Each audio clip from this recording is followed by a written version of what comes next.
বোনেরা সবাই আমার বক্তব্য দিকে একটু মনোযোগ রাখবেন। সবাই বলতেছি এই ভিডিওটা ফুল দেখে তারপরে ভিডিওটা থেকে যাবেন।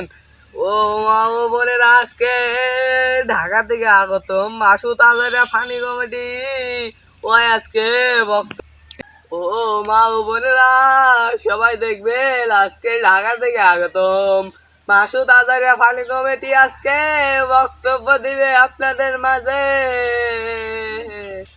মাসুদ আজারিয়া ফানি কমিটিকে ঘাসের মাঠে আসার জন্য অনুরোধ করা হচ্ছে। মাসুদ আজারিয়া ফানি কমিটি চলে আসুন।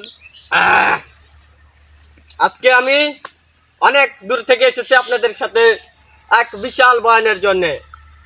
আজকের দিনটা সেই দিন না, আজকের দিনটা হচ্ছে শুক্রবারের দিন। এই দিনটাতে আমরা ছেলেমেলে যারা আছি সবাই মসজিদে যাই একমাত্র জিলাপি খাওয়ার জন্য।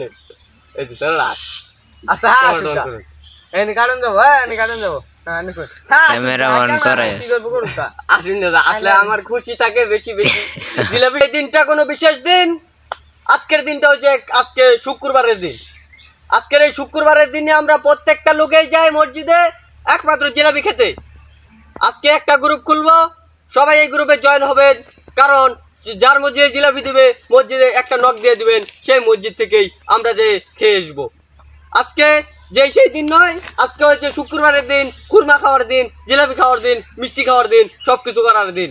একটা হচ্ছে দুঃখজনক বিষয়, মহিলারা খেতে পারে না, কত বড় কষ্টজনক বিষয় একটা হয়ে গেছে। এর জন্যই আমি বলি মা বোনদেরকে একটু বাড়ি থেকে বাজার থেকে একটু কম কম করে এনে খাওয়াইবেন, আপনারা একটু বেশি খাবেন। কিন্তু না, আপনারা পরোটা মোগলাই খেয়ে খেয়ে আজকে শুক্রবারের দিন আনন্দ খুশি মন্তব্য করে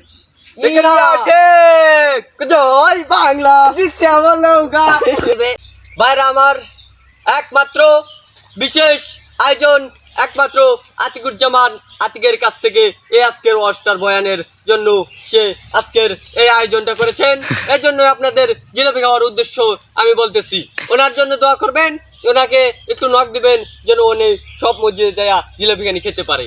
ঠিক না? আজকে যে সেই দিন নয়, আজকে একটা পবিত্র শুক্রবারের দিন, জিলাপি খাওয়ার দিন, নামাজ পড়ার দিন।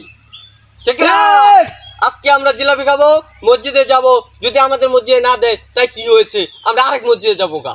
ঠিক, জিলাপি খাবো ভালো কথা, তার সাথে আবার অন্য কিছু থাকতে হবে। ঠিক, বিশেষ যদি বিরিয়ানিও হয় তাহলে আমাদেরকে নক দিবেন, আমরা খাবো, যাবো, ঘুরবো। ঠিক না?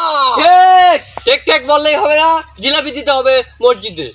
আজ বক্তব্য কিছুই নাই। আজকের বক্তব্য হয়েছে ক্যামেরাটা ছিল একজন ইউটিউবার আসেছিল এইখানে ক্যামেরাটা ছুঁইতে, ক্যামেরাটা সে পাশা দিয়ে বাড়ি মেরে ফেলে দিয়েছে।